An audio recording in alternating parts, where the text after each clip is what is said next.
Hello everyone, welcome to टीके maths academy. आइए आज के इस लेक्चर में हम लोग इम्प्लिसिट फंक्शन का जो डेरिवेटिव निकालना है उसका सेकंड मेथड को समझेंगे।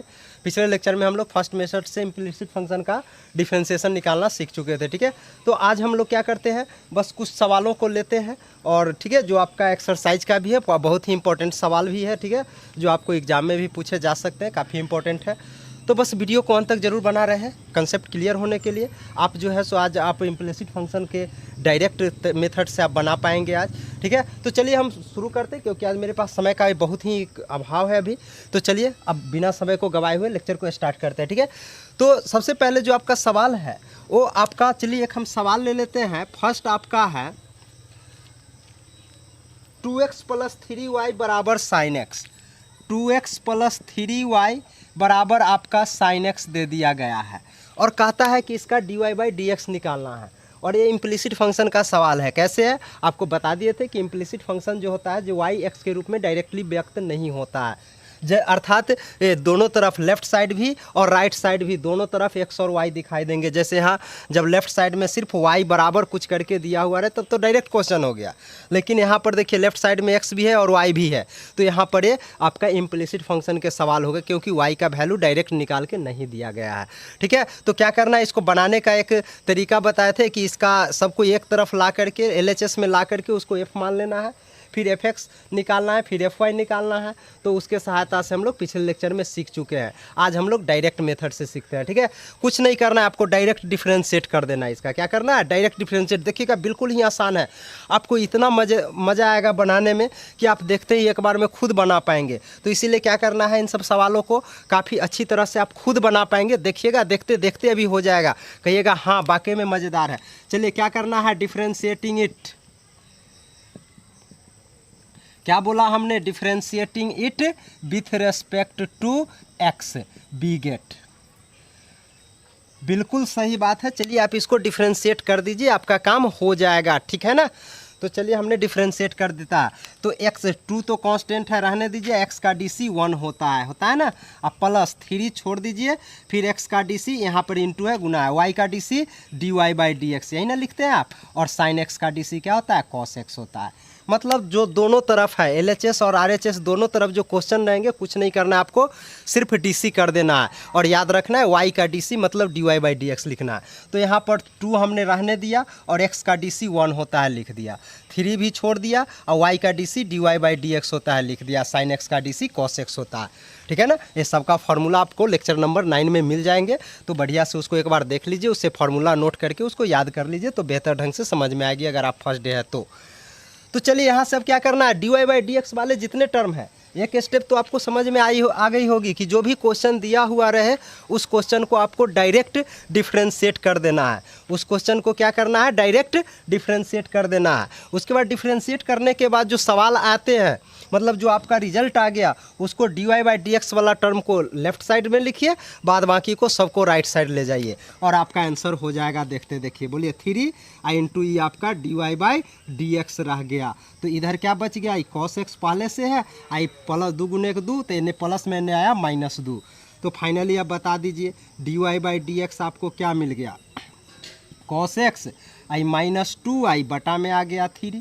आपका यही आंसर हो गया। कहेंगे देखिए बिल्कुल आ गया ना, आसानी से समझ में आ गई होगी। तो कहें ना, देखिए कितना जल्दी से हम सटीक में बना लिए। तो डायरेक्ट मेथड है, डायरेक्ट वाकई में डायरेक्ट होता है, थोड़ा सा जल्दी तो होता ही है वो, तो घबराने की कोई बात नहीं है। जिनको नहीं समझ में आया, चलिए अब क्वेश्चन नंबर हम 2 को करते हैं। ठीक है, तो क्वेश्चन नंबर 2 आपका दे दिया है 2x + 3y बराबर साइन y। 2x + 3y बराबर साइन y है। क्वेश्चन नंबर 2 जरा गौर से देखिएगा, सेम है, बस 2x + 3y, बस इस जगह x के जगह पर आपको y कर दिया गया और कुछ नहीं है। ठीक है ना, तो चलिए इसी तरह differentiating it with respect to x we get. अब क्या करते हैं, 2x का 1, 3 रहने दिया, y का dy/dx। अब यहाँ पहले साइन का DC करना है। तो साइन का DC क्या होता है, cos, तो cos, और y है तो y लिखिए यहाँ पर। और फिर एंगल y का कीजिए तो y का dy/dx हो गया ना। यही ना होता है। पहले जो डिफ्रेंशिएट करने का तरीका है, सबसे पहले फंक्शन का कीजिए, फंक्शन में भी पहले पावर है तो पहले पावर का, लेकिन यहाँ पावर नहीं तो पहले साइन का करेंगे फिर उसके एंगल का करेंगे। तो साइन का डीसी कॉस होता है, कॉस आगे जो है उतार दीजिए और उसके बाद एंगल का वाई का DC dy by d x. अब हमने क्या बोला अगला स्टेप कि जितने dy बाई डी एक्स वाले टर्म है उस सबको लेफ्ट साइड में ले आइए अभी 3 into dy by d x पहले से है ना। एगो ये भी dy बाई डी एक्स वाला टर्म है, तो इन्हें प्लस है, इधर आया minus cos y into d y by d x आपको फाइनली बच गया है। आई बराबर इन्हें प्लस दो है तो उन्हें गया माइनस दो, है ना। तो अब यहाँ से आप क्या करेंगे, आपको कुछ नहीं करना है, दोनों में से d y by d x आप कॉमन ले लीजिए। क्या करना है, d y by d x को आप कॉमन ले लीजिए। तो इसमें आपका बच गया 3 या माइनस इसमें बच गया कॉस वाई, अब बराबर इधर -2। तो फाइनली हमें dy बाई डी एक्स का जो वैल्यू आ गया वो क्या मिल गया, -2 अब बटा में 3 और माइनस कॉस वाई। आपका यही आंसर हो गया। और नहीं तो आप ये माइनस हटाना चाहते तो कुछ नहीं, माइनस से नीचे गुना कर दीजिए, ठीक है। ऊपर वाला को माइनस नीचे ला के गुना कर दीजिए दोनों को, तो ये प्लस आ जाएगा, ऊपर 2 अब बटा में कॉस वाई प्लस में आई -3 आ जाएगा। ये भी आंसर आप छोड़ सकते हैं, ये भी आंसर आप छोड़ सकते हैं, दोनों एक ही बात है, ठीक है। तो देखिए ये भी दूसरा नंबर भी सवाल देखते देखते आपको बन गई है। अब आ जाते हैं क्वेश्चन नंबर 3 क्या कहता है, ठीक है। क्वेश्चन नंबर 3 आपको कहता है ax plus b y square, क्या है ax plus b y square, यहाँ पर ax है प्लस बी वाई स्क्वायर बराबर आपको कॉस वाई दिया है। क्या दिया है, कॉस वाई दिया है, ठीक है। जिनको भी अभी तक नहीं समझ में आया बिल्कुल रुके रहिए, देखते देखते आपको अच्छी तरह से आ जाएगी, ठीक है ना। तो ये सवाल अब आपको दे दिया, क्या करना है, चलिए इसको डिफ्रेंशिएट करना है तो करते हैं। Differentiating it with respect to x we get, ठीक है ना। तो चलिए अब हम डिफ्रेंशिएट कर देते हैं। आपको एक कांस्टेंट है, यहाँ पर क्या है, एक कांस्टेंट है, तो आप कुछ नहीं कीजिए, बस इसको ऐसे ही करते चले जाइए। जो डायरेक्ट डिफ्रेंशिएशन का जो मेथड हमने आपको बताया है वो कर देना है, ठीक है। तो चलिए एक कांस्टेंट है छोड़ देते हैं, एक्स का DC 1 प्लस यहाँ बी कांस्टेंट है छोड़ दीजिए और वाई स्क्वायर। तो देखिए यहाँ पहले पावर दिख रहा है तो पहले पावर का करना है।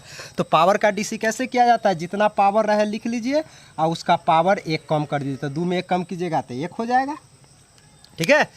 याद रहे जब x के पावर n रहे तो इसका डीसी होता है n और x के पावर n-1, यानी यहाँ n का वैल्यू आपको 2 हो गया, n का वैल्यू 2 हो गया और x के जगह पर आपका y है तो जो रहेगा लिख देंगे। तो n के जगह पर 2 डालिए, 2 और x है तो x, यहाँ y है तो y डाल दिया और पावर 2 में से गया 1, ठीक है। तो ये पावर का तो हो गया, पहले किसका डीसी हो गया, पावर का डीसी हो गया। अब y का कीजिए, तो y का क्या होगा, dy बाई डी एक्स बराबर। ध्यान रखिएगा डीसी करने का पीछे भी हम बहुत सारे आपको रिजल्ट बता चुके हैं कि क्या करना है। सबसे पहले जो आपका डिफ्रेंशिएट करना है वो आपका पावर का करना है। तो पावर का 2 का पहले डीसी ये हो गया यहाँ तक, उसके बाद अब आधार का करना है y का, तो y का DC dy by d x होती है। चलिए अब cos x का डीसी करना है, तो cos x का डीसी क्या होता है, माइनस साइन, आगे जो y है तो y लिख दीजिए, इंटू अब एंगल का y का, तो y का क्या होता है, dy बाई डी एक्स। देखिए हो गया ना। अब हमें क्या करना है, अगला स्टेप आपको भी पता है, जितना भी dy बाई डी एक्स वाले टर्म है सबको LHS में ले आना है, मतलब लेफ्ट साइड ले आना है, और बिना dy बाई डी एक्स वाला को राइट साइड ले जाना है, सरल करना है। तो चलिए dy बाई डी एक्स वाला यहाँ है और यहाँ सबको एक तरफ लाइए, तो ये हो गया 2by into dy by d x, minus है तो आया plus sign y into dy by d x, अब बराबर इन्हें प्लस है तो उधर गया माइनस ए हो गया आपका, ठीक है ना। अब dy बाई डी एक्स वाला एक तरफ कर लिया, अब बिना dy बाई डी एक्स वाला एक ही टर्म से सिर्फ a इंटू 1 अर्थात a था तो उसको इन्हें प्लस में था उसको उधर ले जाके माइनस कर दिया हमने। अब अगला स्टेप आपको क्या बताया गया है, dy बाई डी एक्स को कॉमन ले लेना है। क्या करना है, dy बाई डी एक्स को कॉमन ले लीजिएगा, सब में सारा सवाल में ऐसी स्टेप करते जाइए, बन जाएगा। तो यहाँ पर क्या बच गया, इसमें 2by और प्लस इसमें साइन y बच गया, है ना, अब बराबर इधर -a बच गया। तो इस तरह से फाइनली जो है मेरा dy बाई डी एक्स क्या आ गया, -a, अब बटा में आ गया आपको 2by और प्लस साइन y, है ना, माइनस से नीचे 4 आने दीजिए, यही आपका आंसर हो गया। तो देखिए डायरेक्ट मेथड से तो वाकई में सवाल थोड़ा जल्दी बनेंगे, हालांकि वो भी जो फर्स्ट मेथड बताए थे वो भी आपको इजी ही लगेगा। जो आपका लेक्चर नंबर 14 था उसको एक बार देख लीजिएगा, आपको अच्छी तरह से बन जाएगा वो भी, ठीक है ना। ये भी मेथड, दोनों ही मेथड आसान ही है, ठीक है ना। देखने से बस 1-2 बार प्रैक्टिस कीजिएगा तो आपको अच्छी तरह से आ जाएगा। चलिए क्वेश्चन नंबर 3 तक तो हमने देख लिया, अब हम क्वेश्चन नंबर 4 को करते हैं, ठीक है।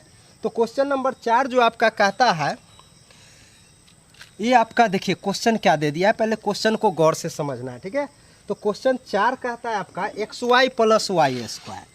4 नंबर कहता है XY + Y² बराबर आपको दे दिया है tan x + y। क्या दिया है? tan x + y कर लीजिए, ठीक है। अब इसको आपको कुछ नहीं करना है, सिंपल डिफ्रेंशिएट कर देना, यही ना। तो differentiating it with respect to x we get, मतलब इसका मीनिंग होता है x के सापेक्ष अवकलित करने पर, ठीक है। तो कीजिए, पहले यहाँ तो गुना में है ना, x × y है, तो गुना वाला रूल लगाइएगा। याद होगा आपको गुना वाला कैसे बनाते हैं, तो याद कीजिए फर्स्ट का DC करते हैं, सेकेंड को छोड़ देते हैं, यही ना। गुना का रूल क्या है, फर्स्ट का DC करेंगे और सेकेंड को हम छोड़ देंगे। तो चलिए यहाँ x है फर्स्ट, x का DC 1 और y को छोड़ दीजिए सेकेंड को। गुना का रूल क्या है, जो 2 टर्म अगर गुना में रहे तो फर्स्ट टर्म का DC करके लिखिए, सेकेंड को छोड़ दीजिए। उसके बाद प्लस, अब फर्स्ट को छोड़ दीजिए और सेकेंड का DC कीजिए, मतलब y का DC क्या होगा, dy/dx। इसका DC हो गया। अब प्लस है तो प्लस, अब y² का कीजिए, बोलिए अभी थोड़ी देर पहले किए हैं। y² है तो पहले पावर का था, पावर का क्या 2 और y के पावर 1 इंटू अब आधार का y का करेंगे तो dy/dx। अब बराबर tan x का DC क्या होता है, sec² x होता है, तो डायरेक्ट फार्मूला है। अब प्लस फिर y है तो y का DC dy/dx, मतलब y का DC करना हो तो dy/dx लिखिए, बाद बाकी जो x है पावर आर का जो इसे करना है कर लीजिए, ठीक है। तो ये आपका फाइनली DC हो चुका, ठीक है ना। अब क्या करना है, जहाँ जहाँ dy/dx है वो सब टर्म को लेफ्ट साइड में ले आइए। चलिए हम भी ले आते हैं यहाँ पर, तो dy/dx वाला टर्म यहाँ पर है x × dy/dx plus 2y × dy/dx, और एक यहाँ प्लस है तो इधर आएगा माइनस dy/dx बराबर। अब इस sec² x को लिख दीजिए वो उधर वाला, एगो बिना dy/dx वाला टर्म एक ठो यहाँ है y, तो इन्हें प्लस है तो उधर गया माइनस y, ठीक है। अब आपको कुछ नहीं करना है, क्या बताया अगला टर्म कि इसमें सम में से dy/dx आप कॉमन ले लीजिए। चलिए हम ले लेते हैं, इसमें बच गया x प्लस 2y और माइनस ही तो पूरा निकल गया, कुछ नहीं तो 1 बचा, और इधर बच गया आपको sec² x और माइनस y। तो इस तरह से फाइनली जो है मेरा dy/dx आ गया, ये आ गया आपको sec² y और minus sec² x minus y या बटा में टोटल x प्लस 2y अब माइनस 1 आपका आंसर हो गया। देखिए, तो देखते देखते हम 4 नंबर भी सवाल कर लिए, ठीक है। तो अब इस तरह से हम क्वेश्चन नंबर 5 को करते हैं, ठीक है। 5 आपका दिया है x² प्लस, देखिएगा सवाल 5 क्या कहता है, 5 नंबर दिया है आपको कि x² plus xy plus y² बराबर 100 आपको दे दिया है। चलिए उसी तरह सेम रिजल्ट लगाना है, आपको कुछ नहीं करना है, इसको डिफ्रेंशिएट कर देना है। चलिए करते हैं, आपको अलग से कुछ भी नहीं लगाना है, डायरेक्ट डिफ्रेंशिएट कर दीजिए। सारा dy/dx वाला टर्म को एक तरफ ले आइए और उसके बाद आपको dy/dx कॉमन ले लेने हैं, है ना। तो चलिए हम यहाँ वही करते हैं, पहले x² का तो पावर का करेंगे तो 2x का पावर 1 इंटू x का DC 1 होता है, छिपा हुआ रहता है, 1 से गुना करिएगा नहीं फर्क पड़ेगा, छोड़ देते हैं। प्लस x × y, यहाँ तो गुना में है तो गुना वाला का रूल अभी थोड़ी देर पहले क्या बताया कि x का DC कीजिए तो 1 इंटू y को छोड़ दीजिए, प्लस अब x को छोड़ेंगे और y का DC करेंगे तो dy/dx प्लस, हमने क्या बोला, 2 अगर गुना में रहे तो फर्स्ट का DC कीजिए, सेकंड को छोड़ दीजिए, प्लस फर्स्ट को छोड़िए सेकंड का कीजिए, प्लस y² का बोलिए तो y² का होता है 2y, पहले पावर का उसके बाद आधार का तो यानी y का तो dy/dx। अब बराबर 100 तो कांस्टेंट है तो DC 0 हो गई, है ना। तो इसी तरह से आप DC के सवाल बना पाएंगे। अब सारा dy/dx को एक तरफ रखिए, ये दोनों है तो रखते हैं x × dy/dx plus 2y into dy/dx बराबर, ये दोनों आपका चला जाएगा उधर तो माइनस 2x और माइनस y। तो फाइनली आपको इसमें से dy/dx आपको अब कॉमन लेने हैं। देखिए एक ही तरीके से सारे बन रहे हैं, x प्लस ही 2y हो गया, इधर ही दोनों में से माइनस कॉमन ले लीजिए तो 2x minus Y plus Y हो गया। तो फाइनली जो है मेरा dy/dx जो आ गया, ये आ गया माइनस और ऊपर ही 2x प्लस वाई, आई बटा में ई वाला चला गया x प्लस 2y, आपका फाइनली आंसर हो गया। ठीक है ना। तो देखिए हम आज इम्प्लिसिट फंक्शन के डायरेक्ट मेथड से 5 सवालों को किए। आई होप कि ये आपको बहुत ही अच्छा लगा होगा, समझ में आया होगा, आपके लिए बहुत ही हेल्पफुल भी रहा होगा। ठीक है ना। और ये विशेष कुछ नहीं, आपका एनसीईआरटी का भी सवाल है। ठीक है ना। तो आपके बुक में भी ये सवाल मिल जाएंगे या कहीं ना कहीं आपके बुक से ही ये सवाल को हमने दिया है। ठीक है। तो आपके लिए काफ़ी ये हेल्पफुल भी साबित होगा। तो इसको बढ़िया से आप कर लीजिए, एक बार नोट जरूर कर लीजिए, बार बार करें। प्रत्येक लेक्चर में हम कह दे रहे हैं कि जब तक गणित को नोट नहीं कीजिएगा आपको कंसेप्ट क्लियर नहीं हो पाएगी। ठीक है ना। तो सीखने के बाद अच्छा से समझ में आ जाए उसके बाद एक बार नोट जरूर कर लीजिए। ठीक है ना। तो चलिए मिलेंगे नेक्स्ट लेक्चर में, लेकिन अगर आप न्यू हैं तो चैनल को सब्सक्राइब कीजिए। ठीक है ना। और आप वीडियो को न्यू अपडेट्स पाने के लिए आप क्या करें, बेल आइकन को भी दबा दें ताकि आपका न्यू अपडेट्स समय से मिल जाए। और आप लोगों को समय से नोटिफिकेशन मिलता है लेकिन उसको आप लोग इग्नोर कर देते हैं शुरू में। तो देखिए जिस समय हर चीज़ का एक समय होता है, समय पे जब आप देखेंगे तो उसका मज़ा ही कुछ और आता है।